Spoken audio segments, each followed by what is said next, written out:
नमस्कार, मैं TNP news से बोल रहा हूं। अभी मैं मुज़फ़्फ़रपुर के कच्ची पक्की निवर्तमान सांसद अजय निषाद, जो विगत 10 वर्षों से मुज़फ़्फ़रपुर में सांसद रहे हैं और बहुत से काम किए हैं। इन्होंने अभी एनडीए की तरफ से इनको टिकट नहीं मिलने के बाद इन्होंने कांग्रेस ज्वाइन किया और कांग्रेस ज्वाइन करने के बाद कांग्रेस ने इन्हें मुज़फ़्फ़रपुर संसदीय क्षेत्र से महागठबंधन के प्रत्याशी बनाया है।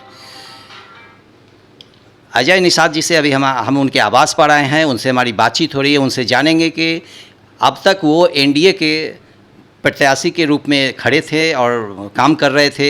आज जब 10 वर्षों तक एनडीए के समर्थन में वो काम करते हुए आगे बढ़े हैं, तो अपने चुनाव क्षेत्र में वो कैसे लोगों से वोट मांगेंगे, क्या जवाब देंगे और क्यों वो चले आए कांग्रेस में, इन कारणों पर हम उनसे बातचीत करेंगे।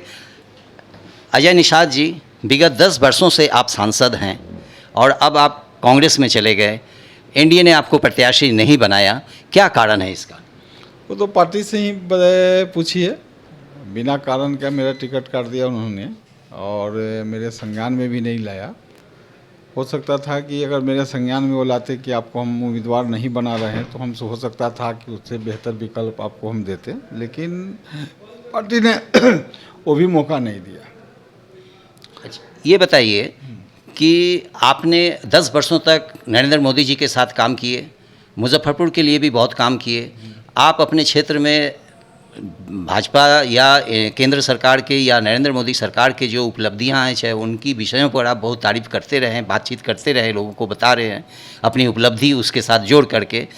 अब आप क्या बताइएगा? वो उपलब्धि तो उनके खाते में चला गया, अब आप वोटरों से कैसे वोट मांगिएगा? देखिए, अब ये चुनाव जो है सीधा बाहरी और स्थानीय का है। जो उम्मीदवार एनडीए ने बनाया है उनका कोई भी मतलब यहाँ मुजफ्फरपुर से ना कोई किसी कार्यकर्ता से संपर्क रहा, ना किसी व्यक्ति से संपर्क रहा। सीधा पैराशूट से लॉन्च कर गए हैं, उम्मीदवार बन गए हैं। जनता उनको बुरी तरह से नकार रही है।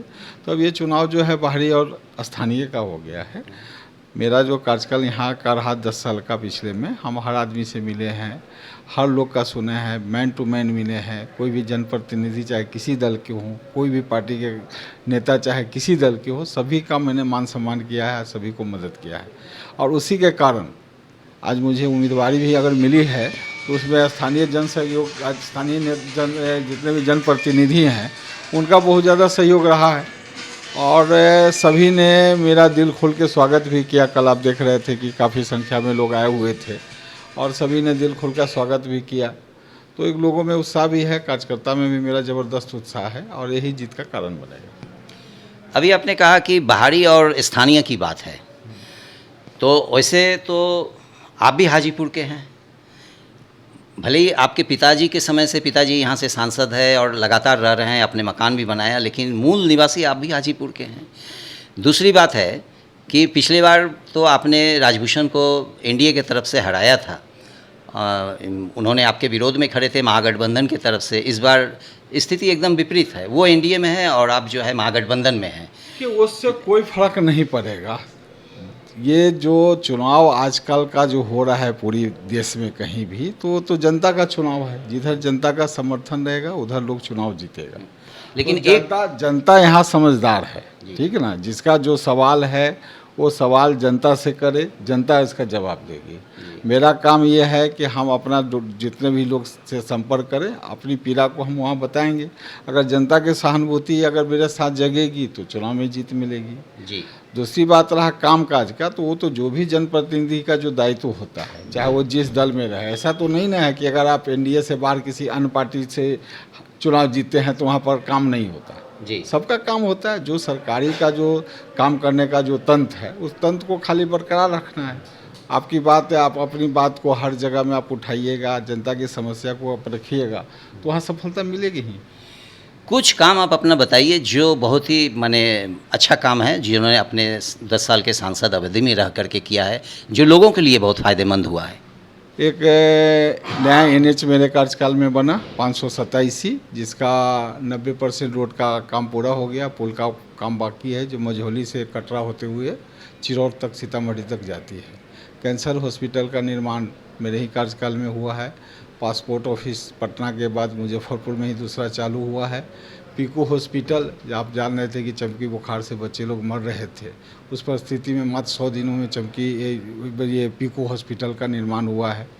उसके अलावा आप देखे होंगे कि मेरे कंस्टिट्यूंसी में जो भी रेल लाइनें थी मैक्सिमम डबल हो गया है, रामदयालु नगर से हाजीपुर टोटल 100% विद्युतीकरण भी हो गया है। उसके अलावा आप देख रहे हैं कि मुजफ्फरपुर में 434 करोड़ से नया जंक्शन का निर्माण हो रहा है।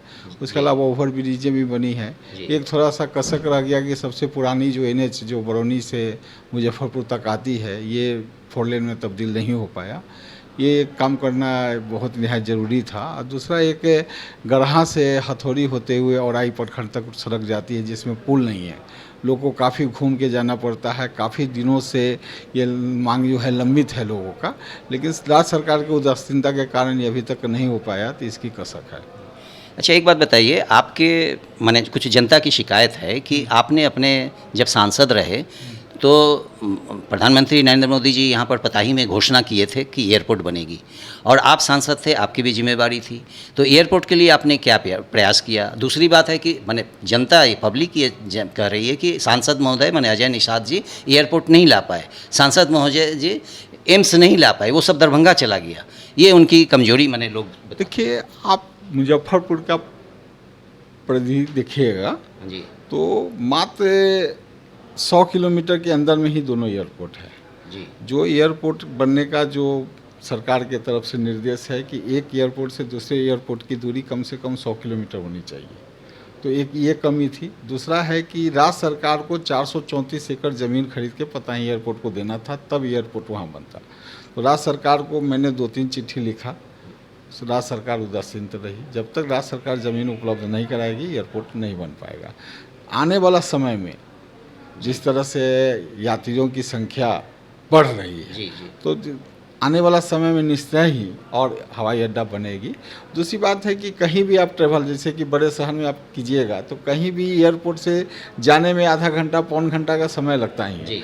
यहाँ भी अगर आप देखेंगे, दरभंगा की अगर आंकड़ा देखेंगे तो मेरा आधा जो लोकसभा क्षेत्र है जिसमें गया घाट हो गया, औराई हो गया, बंदरा हो गया, तो वहाँ तो आप देखेंगे तो दरभंगा एयरपोर्ट ही नज़दीक है। जी, जी, तो क्षेत्रफल के हिसाब से देखेंगे तब ना। पहले तो बिहार में एक भी एयरपोर्ट नहीं था, तो हम लोग के कार्यकाल में कम से कम दरभंगा चालू हुआ, और 1-2 एयरपोर्ट बनने के कगार में है। तो कम से कम जब संख्या बढ़ेगी तो धीरे धीरे सुविधा भी बढ़ेगी। कोई चीज़ का जब डिमांड होगा, पहले तो NH में लोग लगता था पूरा रोड की खाली है, लेकिन आप 4 लेन में भी देखिए तो बहुत सारा ट्रैफिक अब हो गया।